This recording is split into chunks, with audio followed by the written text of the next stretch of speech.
দর্শক, আশকোনা হজ ক্যাম্প থেকে বিস্তারিত জানাচ্ছেন সহকর্মী তরিক শিবলি। জি, ধন্যবাদ আপনাকে। এই মুহূর্তে আমরা আছি আশকোনা হজ ক্যাম্পের সম্মুখভাগে। সকাল থেকে আমরা পুরো হজ ক্যাম্প এলাকাটির মধ্যে ছিলাম। এখানে যারা হজ যাত্রী তাদের পদচারণায় মুখরিত হয়েছিল এবং সকাল থেকে এখন পর্যন্ত 3টি ফ্লাইট ইতিমধ্যেই সম্পূর্ণ হয়েছে, যার কারণে হাজিদেরকে এখান থেকে যেতে হয়েছে। এবং যে সম্মুখভাগে যাদেরকে আপনারা দেখতে পাচ্ছেন তারা হচ্ছে হজ ক্যাম্পে যারা হাজিদেরকে নিয়ে আসেন তাদের স্বজনরা এখানে ভিড় করেছেন।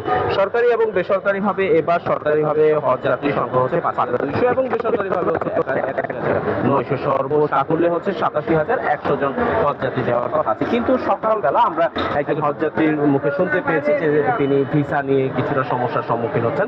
পরবর্তীতে আমরা ভিসা প্রাপ্তির যে সংখ্যা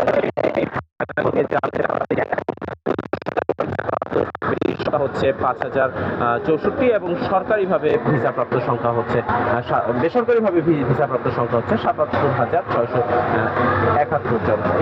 এই সব মিলে যদি আমরা বলতে চাই তাহলে সেই ক্ষেত্রে হচ্ছে যে ভিসা প্রাপ্তির যে বিষয়টি সেই বিষয়টি এখন একটি প্রশ্নের সম্মুখীন হয়ে দাঁড়াতে পারে, কারণ ভিসার যে সংখ্যা সেই সংখ্যাটি পূর্ণাঙ্গভাবে এখনো পাওয়া যায়নি, যা মধ্যভাগে প্রত্যেকবারই সমস্যার সৃষ্টি হয়। এবং যে বিমান বাংলাদেশ এয়ারলাইন্সের যে মাঝামাঝি যে ফ্লাইটগুলো আছে সেই ফ্লাইটগুলোর এখন পর্যন্ত টিকিট বিক্রি সম্পূর্ণ হয়নি, সেখানেও একটি জটিলতা হওয়ার সম্ভাবনা আছে। তবে সাধারণভাবে আমরা হাজিদের সাথে এবং অন্যান্য সবার সাথে আমরা যখন বলেছি তখন সেই ক্ষেত্রে আমরা যে বিষয়টি দেখেছি সেটি হচ্ছে যে এখানকার পরিবেশ স্বাভাবিকভাবেই তারা মনে করছেন এবং তারা যখন যে সহযোগিতা চাচ্ছেন সেই সহযোগিতাটা তারা প্রদান করছেন। এবং আমাদের কাছে তারা তাদের যে নিরাপত্তার জন্য যে বলয় তৈরি করা হয়েছে সেই বলয়ের মধ্যে নিরাপত্তার ব্যবস্থার জন্য বাংলাদেশ সেনাবাহিনী, বাংলাদেশ পুলিশ বাহিনী এবং অন্যান্য বাহিনীর সদস্যতা রয়েছে। এবং পুলিশ কর্তৃক এখানে সিসিটিভি ক্যামেরার মাধ্যমে সার্বক্ষণিক পুরো এলাকাটি নিয়ন্ত্রণ করা হচ্ছে। এবং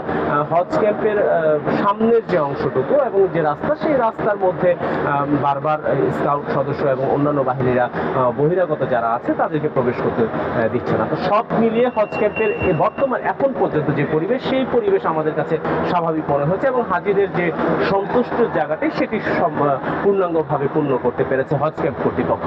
এবং আমাদের কাছে আরো একটি তথ্য আছে, সেই তথ্যটি হচ্ছে যে আমরা শুনেছি যে গত বছর বা এর আগে যে বিষয়গুলো টেলিভিশন এবং পত্রিকার পাতায় অনেক আলোচনা হয়েছিল যে যারা গানম্যান এবং মন্ত্রণালয়ের পিয়ন তারাও গিয়েছেন, এইবারও আমরা সেই একই জিনিস আমরা পুনরাবৃত্তি দেখেছি। সেই বিষয়ে আমরা যখন মন্ত্রণালয়ের সাথে হজ ক্যাম্প কর্তৃপক্ষ এবং ধর্ম মন্ত্রণালয়ের সাথে যখন আমরা কথা বলেছি তারা বলেছে তারা ওয়েল ট্রেন্ড এবং তারা প্রশিক্ষিত, তাই তাদেরকে পাঠানোটা প্রয়োজন। এই ছিল সর্বশেষ আমার কাছে।